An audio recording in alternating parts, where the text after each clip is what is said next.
Ryan Wignall i yrru teg at amddiffyn Llandudno. Bale syrthio at Pŵl, y croesiad dros ben pawb.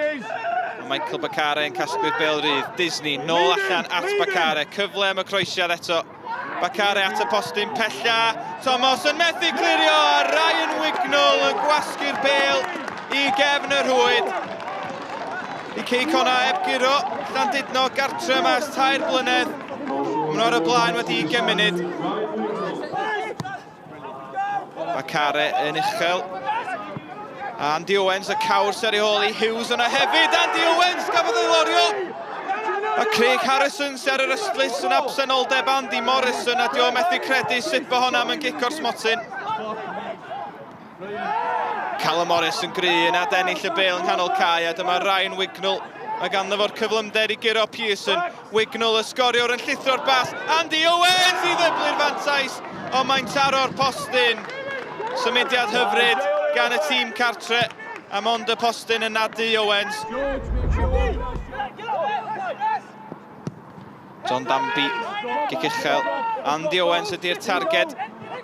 Pearson yn o'n clirio.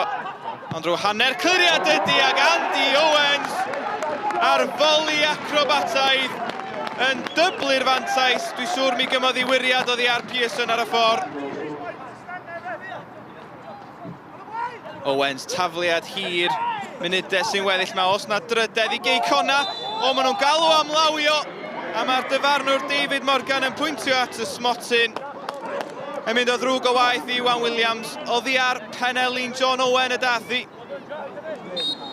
Gyda rhyw 2 funud yn weddill, Callum Morris yn gwasgu'r bêl o dan Connor Roberts. 8fed gôl y tymor i Roberts, 4 o'r heini o'r smotyn. A Cei Connah fy'n aros ar frig y tabl heno yma. O, ac i ychwanegu at y sio, mae'n edrych fel bod rheolwr Llandudno, Iwan Williams, yn cael ei hel o'r ystlys am ddadle. Mae'r 2 perfformiad dwytha dwi'n meddwl wedi bod yna i fi. Wrth gwrs, dwi wedi cynnig cerdded i ffwrdd ddiweddar a un peth mae'r chwaraewyr wedi dweud ydy na, achos da ni gyd yno fo efo'n gilydd a...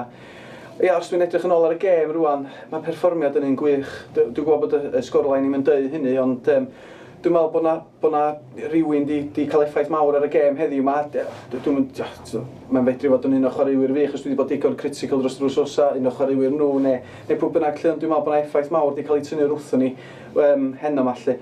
Ond ia, rhwystredig, ond mae gynna i chwaraewyr, mae o yna i bawb weld heddiw yma, felly ia, dal i fynd, dwi dal i ddeud. Yeah, a tough 10 days, but you know, football results don't make things right, but they make things easier. You know, going home tonight with a defeat makes just life a little bit more difficult. But you know, like I just said to the lads, I owe them one for that. You know, it was a thoroughly Connah's Quay-like performance. You know, it was organised, it was disciplined, it was structured. John Danby's not a save to make in the whole game, and we've won 3, and maybe it could have been more. But you know, absolutely delighted. Llandudno di'n nghlwb i, mae'n halon ni yn y clwb yma, a dydw i ddim yn licio gweld y clwb yn mynd drwy traffath.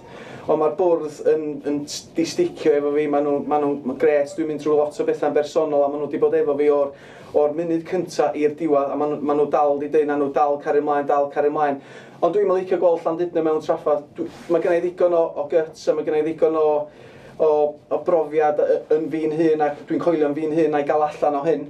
Ond o'n i jyst yn poeni bod problemau personol fi'n cymryd drosodd, ond maen nhw wedi dweud na, mae'r chwaraewyr wedi troi fyny'n tu fi, a mae pawb yma efo'n gilydd, a na ni gael trwyddo fo. Yeah, we've just got to keep going. You know, that cements us in the top 6 now for, you know, the 4th year on the trot since I've come to the club.